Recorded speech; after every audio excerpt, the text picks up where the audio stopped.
Direct selling industry का future क्या है, इस बिजनेस की सच्चाई क्या है, लोग इस बिजनेस के बारे में बताने से क्यों कतराते हैं, लोग इस बिजनेस में काम करना क्यों नहीं चाहते हैं, क्यों डायरेक्ट सेलिंग बिजनेस में इतनी नेगेटिविटी है, क्या है इसकी वजह। डायरेक्ट सेलिंग बिजनेस आने वाले वक्त का सबसे बड़ा बिजनेस है। क्यों? अगर आज आप दूसरी कंट्रीज को देखें, जो कंट्रीज आज डेवलप्ड है, उन सभी कंट्रीज के अंदर डायरेक्ट सेलिंग बिजनेस का बहुत ज्यादा प्रायोरिटीज दी जाती है, क्योंकि डायरेक्ट सेलिंग बिजनेस लोगों का बिजनेस है और जब तक दुनिया में लोग रहेंगे तब तक ये बिजनेस चलता रहेगा, क्योंकि ये बिजनेस लोगों पर डिपेंडेड है। जब तक लोग खाते रहेंगे, नहाते रहेंगे, कपड़ा पहनते रहेंगे, तब तक ये बिजनेस आपका चलता रहेगा। अपने इंडिया में कुछ लोग इसे फंसने फंसाने का काम बोलते हैं और कुछ लोग ये मानते हैं जिनके पास करने को कोई काम नहीं होता वे लोग ये काम करते हैं। मैं उन सारे लोगों से सहमत हूं, क्योंकि उन लोगों के पास अभी तक इस बिजनेस का प्रॉपर नॉलेज नहीं पहुंच पाई है। ये हम लोगों की जिम्मेदारी है कि इतनी पावरफुल और ब्यूटीफुल इंडस्ट्री के बारे में लोगों को समझाएं। दुनिया में कुछ ऐसे भी काम होते हैं जो लोगों को आसानी से समझ में नहीं आते हैं। एक छोटा सा एग्जांपल देता हूं। हम लोग दिन भर फेसबुक, व्हाट्सएप और यूट्यूब कितना यूज करते हैं और इसके लिए आपसे एक भी पैसा नहीं लिया जाता है। तो जरा सोचिए उनकी कमाई कैसे होती होगी, जबकि फेसबुक दुनिया के टॉप 10 बिजनेस में आता है कमाई के मामले में। कुछ लोग सोचते हैं अगर फेसबुक जब हमसे पैसा नहीं लेता है तो कमाता कैसे होगा। कुछ लोग सोचते हैं पता नहीं कमाता भी होगा कि नहीं। कुछ लोग कहते हैं जो डाटा हम लोग यूज करते हैं उससे कमाता है। डाटा का पैसा सिम वाले को जाता है, जिसका सिम हम लोग यूज करते हैं, चाहे वो एयरटेल हो या जियो हो। ना तो जानते हैं और ना ही जानना चाहते हैं कि कमाई आखिर कैसे होती है। दोस्तों, सबसे पहले आपके लिए ये जानना जरूरी है कि कोई भी इंडस्ट्री कैसे चलती है और कैसे बनती है। किसी भी नई इंडस्ट्री को चलने के लिए 4 फेज से गुजरना होता है। पहला जो फेज होता है वो होता है नेगेटिव फेज, और आज direct selling industry negative phase में है। ये फेज हर नई इंडस्ट्री को झेलना ही पड़ता है। जब भी मार्केट में नया बिजनेस आता है तो लोग पहले उसे ठीक से समझ नहीं पाते हैं और अनदेखा कर देते हैं। जैसे बैंकिंग सेक्टर के साथ हुआ, इंश्योरेंस सेक्टर के साथ हुआ, टेलीकॉम इंडस्ट्री के साथ हुआ। पहले ना तो लोग बैंक में पैसा जमा करते थे और ना ही इंश्योरेंस लेते थे, क्योंकि इंडस्ट्री नई थी, लोग डरते थे, किसी पर भरोसा नहीं था। लेकिन आज देखिए, यही इंडस्ट्री है जिसके बिना किसी राज्यों की कल्पना करना असंभव है। जब नई नई प्लास्टिक इंडस्ट्री स्टार्ट हुआ तो 95% लोगों ने इनकार कर दिया, ये कहकर कि यह पॉसिबल नहीं है।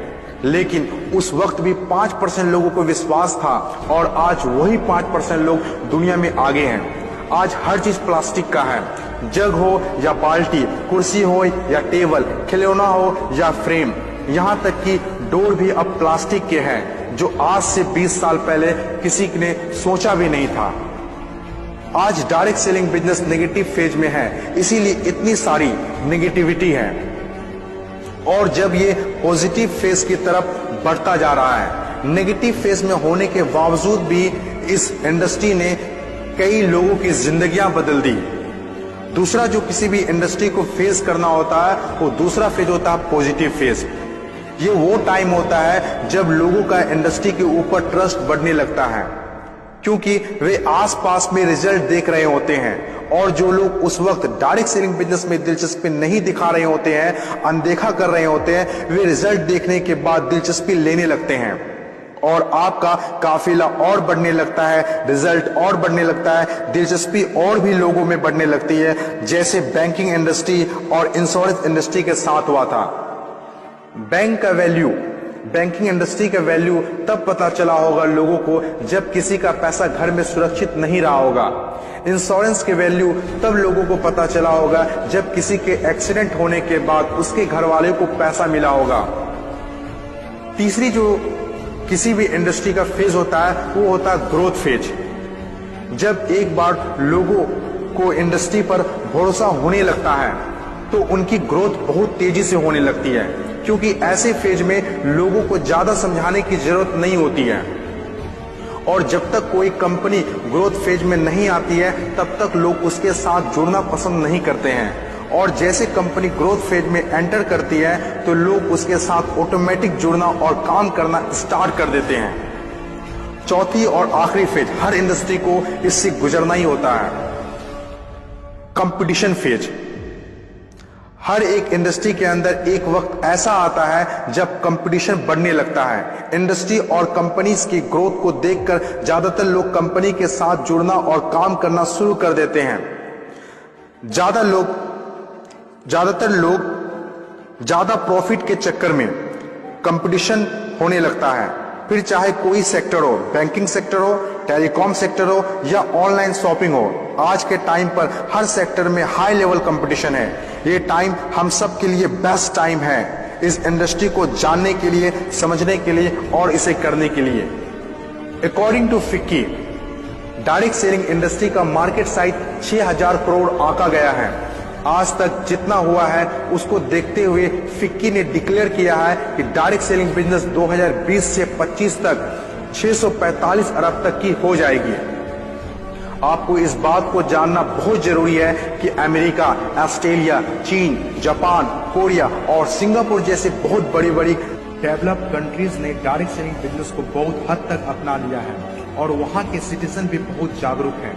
बदलाव के बिना तरक्की नहीं की जा सकती है और जो लोग अपने सोचने का तरीका नहीं बदल पाते हैं वे लोग अपनी जिंदगी में कुछ भी नहीं बदल पाते हैं। नोकिया, कोडेक जैसी बड़ी बड़ी कंपनियां चलाने वाले लोग भी अपने सोचने का तरीका नहीं बदल पाए, इसीलिए अपनी शानदार शुरुआत के बाद भी वो वक्त के साथ इतिहास के हिस्सा बन गए। इन तमाम बातों से मैं एक बात बताना चाहता हूं, बदलाव ही प्रकृति का नियम है। बदलना तो तय है, जो वक्त से पहले बदल गया उनकी जिंदगी बदल गई और जिसे वक्त ने बदल दिया उनकी भी जिंदगी बदल गई। फर्क साफ है, अगर वक्त के साथ बदल गए तो ठीक, वरना वक्त ने बदला तो बहुत तकलीफ होगी।